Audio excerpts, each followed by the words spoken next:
Seguimos con más noticias aquí en Proeconomía y Finanzas y ya estamos en línea con el presidente de la Asociación de Bancos, ASOBAN, el señor Beltrán Maki, para hablar acerca de esto que fue un tema de debate en las últimas semanas por el impacto que tendrá y por sobre todo también para comprender en qué nos afecta o en qué nos afectaría de no darse un revés finalmente en lo que ha decretado el Ejecutivo. Presidente, ¿cómo está?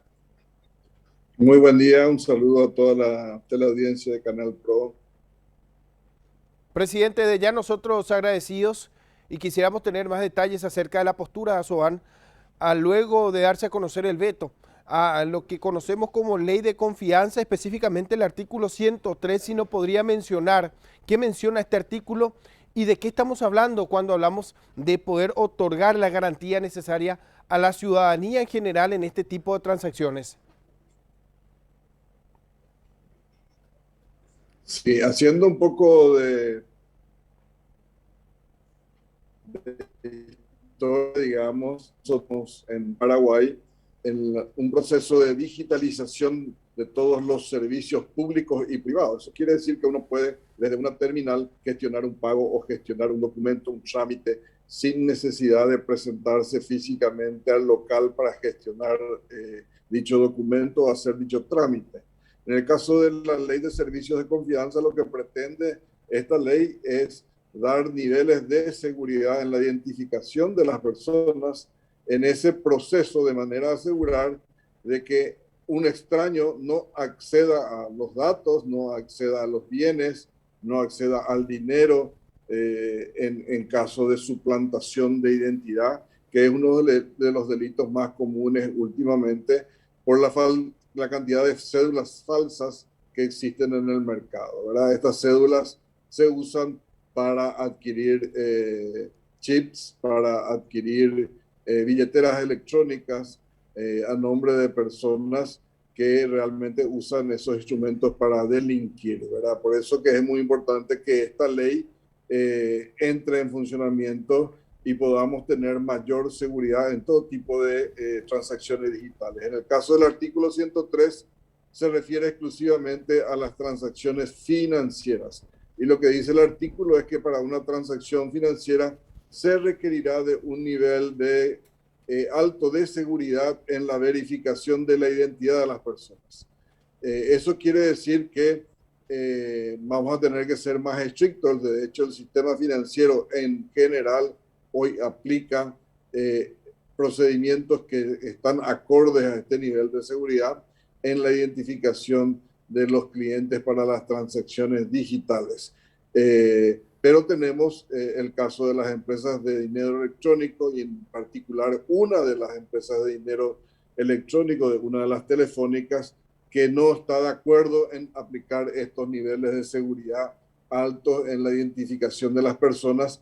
Y lastimosamente tenemos que decir que esa opinión es la que ha prevalecido en el Ejecutivo para vetar la ley, el artículo de la ley, ¿verdad? Lastimosamente, esto nos condena a seguir sin lo que se llama la interoperabilidad, porque las plataformas y las redes del sistema bancario deberían poder conectarse a las plataformas de las telefónicas y a cualquier otra plataforma presente o futura que exista en el mercado con los mismos mecanismos de seguridad para asegurar de que no hay posibilidad de que los delincuentes hagan de las suyas a través del acceso indebido, digamos, con identidad falsa. De eso se trata, de dar mayor seguridad a las transacciones financieras en general y dar el beneficio a la clientela, a los usuarios de distintos medios de pagos, a acceder a una red ampliada para poder usar efectivamente sus instrumentos de pago. Presidente, esto es una realidad y nos consta en las denuncias que recibimos constantemente en los medios de grupos que operan desde las cárceles, grupos que están detrás de los equipos informáticos, hoy día detrás de un celular, para que los televidentes puedan interpretar un poco mejor estas operaciones, cuando uno las realiza, digo bien, basta con solamente presentar, digamos, un celular, sin mencionar a ninguna compañía, con el celular puede hacer todo tipo de transacciones. Ahora, con esta exigencia, el subir un peldaño más en materia de seguridad, ¿de qué estamos hablando? Para que podamos interpretar cómo se desarrolla hoy día estas operaciones y a qué se debe apuntar. Sí, nosotros en Paraguay no tenemos una ley propiamente dicha de identidad digital. Por eso en el caso de la ley, esto es un paso intermedio hacia la identidad digital y lo que establece la ley es que, por ejemplo, a partir de ahora para comprar un chip, se supone que uno va a un dealer, a un punto de venta de una telefónica y compra un chip, eso le habilita a tener la línea telefónica. Pero lo que dice el artículo 103 es que si esa línea telefónica se va a usar para abrir una billetera digital, entonces requiere de un procedimiento adicional. ¿Y cuáles son esos procedimientos adicionales? Y sencillamente una foto de la cédula y una selfie moviendo la cabeza, una cosa así, de manera que uno pueda chequear de que quien dice estar haciendo la transacción es exactamente la persona que debe ser, ¿verdad? Y no un tercero que está usando la cédula falsa. Entonces se trata de aplicar un primer factor de identificación, que es la cédula, la foto de la cédula. Antes usábamos la fotocopia, pero en el mundo digital necesitamos un medio digital y esa es la foto de la cédula. Y una foto adicional, con eso se cumple parte de los requisitos. Después lo que se hace es acceder a las bases de datos disponibles. De hecho, la policía está preparada para dar este servicio de verificación de datos, de los datos que tenemos en nuestras cédulas. Por lo tanto, uno preguntaría a través de un web service, lo que se denomina un web service, una consulta inmediata, preguntaría qué estatura tiene Beltrán Pedro, y lo que diría la policía es si está correcto, él tiene una estatura de 1,80, 1,90, etcétera. Entonces cualquier otro dato adicional que se consulta digitalmente, eso es lo que hay que entender, no hay un proceso que el usuario propiamente dicho deba cargar encima, sencillamente una foto, enviar esa foto, enviar una selfie, y con eso se tiene la posibilidad de acceder al resto de los datos que ya existen en el mercado para verificar con un segundo o un tercer factor de identificación a las personas. Hoy en el mundo ya se usan lo que se llama el multi-factor identification. Entonces aplican varios factores. Uno de los factores es la cédula de identidad y el resto son datos que existen y que se disponibilizan para el efecto. Presidente, esto está en manos de quién ahora. ¿Cuál sería el siguiente proceso a este pedido? ¿Obtuvieron respuesta? Este comunicado que lo realicen lo exponen ante la sociedad para que puedan interpretar también y para que nosotros podamos dar seguimiento al tema. Así, esto está en Cámara de Diputados, en su primer trámite de vuelta con el veto.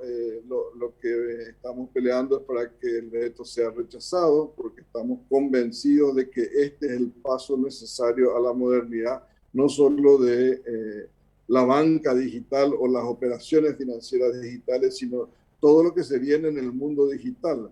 Imagínate que los países están pensando en lanzar las monedas digitales del país, a través del Banco Central del país. Esto no va a ser posible si no tenemos un mecanismo como el establecido en el artículo 103.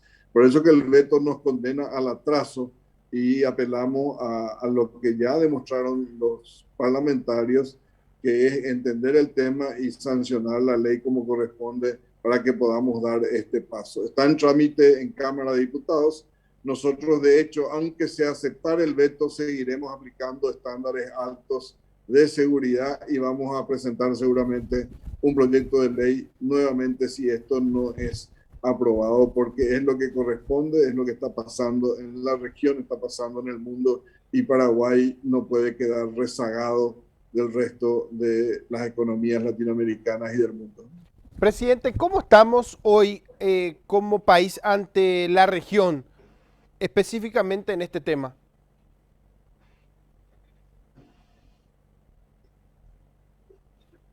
La mayoría de los países ya tienen leyes de identidad digital. por lo tanto está establecido en la ley lo que es la identidad digital. La identidad digital generalmente se compone de una cédula que tiene algunos componentes electrónicos y digitales. Se compone del teléfono celular, de un número de teléfono, de un correo electrónico donde el Estado te hace todas las comunicaciones que tiene que hacerse, y de los demás datos que decíamos, alguna cosa que tenés o alguna cosa que sos. Entonces, por exagerarlo, alguien que quiera chequear mi identidad diría Beltrán Maki sí es pelado, y la base de datos respondería sí es pelado, porque ese es un componente de lo que yo soy, digamos, y sirve para confirmar mi identidad, además de los otros factores que son factores más robustos, digamos. Pero parte de los datos de la identidad digital son las cosas que tenemos o las cosas que somos, digamos, de manera a poder verificar la identidad. Y Paraguay está atrás, lastimosamente, en la cantidad de trámites digitales, en la digitalización y en las normas que corresponden para que esto avance con la velocidad que queremos.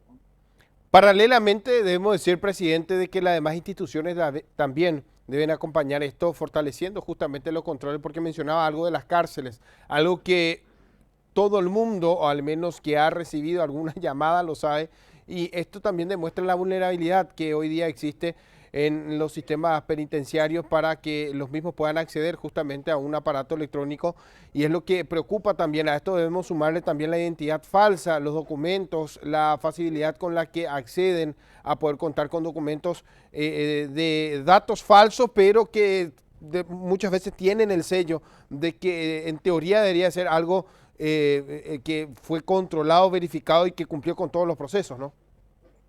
Asimismo, lo que ocurre hoy es que cuando la policía, la fiscalía investigan un hecho delictivo, no pueden llegar al responsable final. ¿Por qué? Porque esa billetera o esa línea fue adquirida con una cédula falsa y fue usada desde las cárceles. Y tenemos que ser conscientes que no son solamente los delitos de fraude o de extorsión, sextorsión y todo tipo de extorsión que hay desde la cárcel, sino que esto ayuda a financiar otros delitos mayores, ¿verdad? No tenemos que olvidar que nuestro país tiene una presencia muy alta de las bandas criminales en frontera, y que hoy somos un país de tráfico importante de drogas, y que esto tiene que ver no solamente con la seguridad, sino con la prevención de delitos mayores como el financiamiento al terrorismo y el lavado de dinero, ¿verdad? Así que realmente creo que es un error muy grave del Ejecutivo haber vetado este artículo en base a consideraciones muy, yo diría, muy suaves, digamos, porque el argumento mayor esto es que afectaría la inclusión financiera, y al contrario, nosotros creemos que esto lo que va a hacer es potenciar la inclusión financiera. De hecho, Paraguay tiene mucho que hacer en inclusión financiera, y parte de lo que tenemos que hacer es regular este tipo de transacciones para que sea más eficiente y sea más seguro. Presidente, por su tiempo, muchísimas gracias, valoramos esta explicación y más adelante vamos a conversar de vuelta para dar justamente seguimiento a este tema tan importante. Hasta la próxima. Hasta la próxima, muchas gracias, que tengan un buen día.